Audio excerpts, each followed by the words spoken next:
लक्ष्य को प्राप्त करने के लिए कुछ चीजों पर मैं आपसे बातचीत करना चाहता हूं। लक्ष्य प्राप्ति के लिए टीम वर्क होना बहुत जरूरी है। यहां पे लिखा है first find out challenges in your group and solve them. आपकी टीम में, ग्रुप में अगर कुछ चैलेंजेस हैं, कुछ मनमुटाव है, आपस में तालमेल नहीं है, उस तालमेल को सही कीजिए। पहले तालमेल अगर गड़बड़ होगा तो कितना भी ज्यादा टैलेंट हो, वो टैलेंट बेकार हो जाता है। लाइफ में टैलेंट से ज्यादा इंपॉर्टेंट ट्यूनिंग होती है। ट्यूनिंग मतलब तालमेल। एक कहानी के माध्यम से हम समझते हैं जब तालमेल बिगड़ता है तो कैसी स्थितियां बनती हैं। एक बुजुर्ग व्यक्ति थे, उन्हें किसी खास शादी प्रोग्राम में जाना था, तो उन्होंने एक नया कुर्ता पाजामा सिलवाया। वो कुर्ता पाजामा लेके घर पे आए टेलर के पास से। अगले दिन प्रोग्राम में जाना था तो उन्हें लगा कि पहले बार पहन के देख लेता हूं कैसा सिला है, फिटिंग ठीक है या नहीं है। तो जब उन्होंने पहना तो ये पाया कि कुर्ता तो सही था, लेकिन पाजामा टेलर ने लंबा सिल दिया, बहुत लंबा।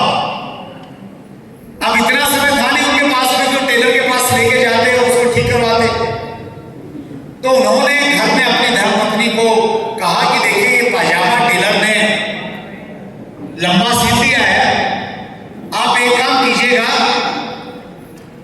आप इसको 4 उंगल ऐसे नापना है पहले, और 4 उंगल नाप के फिर इसको काटना है कैंची से, और फिर इसको सील के वापस रख देना। पत्नियां बात आसानी से मान लेती हैं क्या? बहुत सारे लोगों का दर्द आ रहा है। पत्नी भी ऐसे निकम्मे हैं, पत्नी वाइस वर्सा रहती है ज्यादातर। तो पत्नी ने कहा कि लंबाई है ना, छोटा तो नहीं है ना, तो इसको थोड़ा ऊपर बांध लेना, काम चल जाए। अब पुराना अनुभव भी था उस सज्जन का, उसको लगा कि यहां बात बनने वाली नहीं।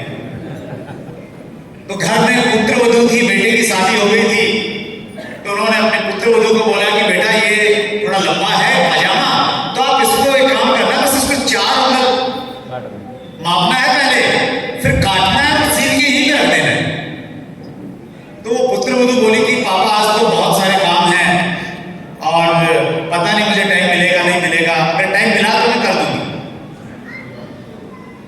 घर में बिटिया भी थी, वो भी बड़ी हो गई थी, कॉलेज में पढ़ती थी।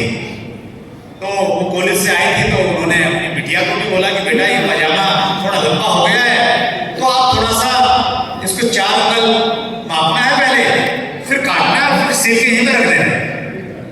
और ऐसा कह के वो सज्जन बाजार में किसी काम के लिए चले गए। उनके जाने के बाद में पत्नी को पति धर्म याद आया। उन्होंने पाजामा उठाया, 4 उंगल मापा, कैंची से काटा और फिर सील के वापस रख दिया। थोड़ी देर बाद पुत्र वधू को भी याद आया कि माता जी ने बोला था कि सास ससुर की सेवा करना, उनके काम को मना नहीं करना। उसने भी पाजामा उठाया, पहले 4 उंगल मापा, फिर काटा, फिर सील के वापस रख दिया। अब फिर बिटिया को भी लगा कि पापा का कहना नहीं डालना चाहिए, उसने भी उठाया, 4 उंगल मापा, काटा और वापस रख दिया। अब जो बुजुर्ग व्यक्ति थे वो बाजार से वापस आए, उनको लगा कि खास शादी में जाना है, तो कुर्ता पाजामा वहीं जाके पहनेंगे। तो उन्होंने वो वहीं से उठाया, थैले में डाला और चल पड़े। तो अगले के यहाँ पे गए, सुबह अच्छे से आरसीएफ की साबुन से नहाए बढ़िया से, फिर पहना, कुर्ता तो ठीक था, अब पजामा नहीं रहा, थोड़े कुछ हो गया। अब उनके जो साथी लोग थे तो वो पजामे को देखकर हंसे, तो बोले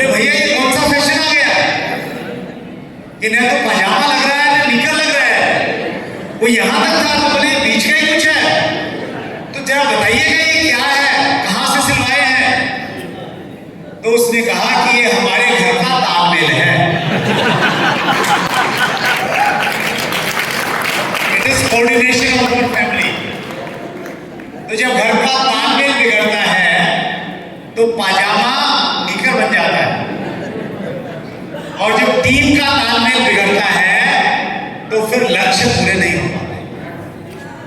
तो टीम में अगर कुछ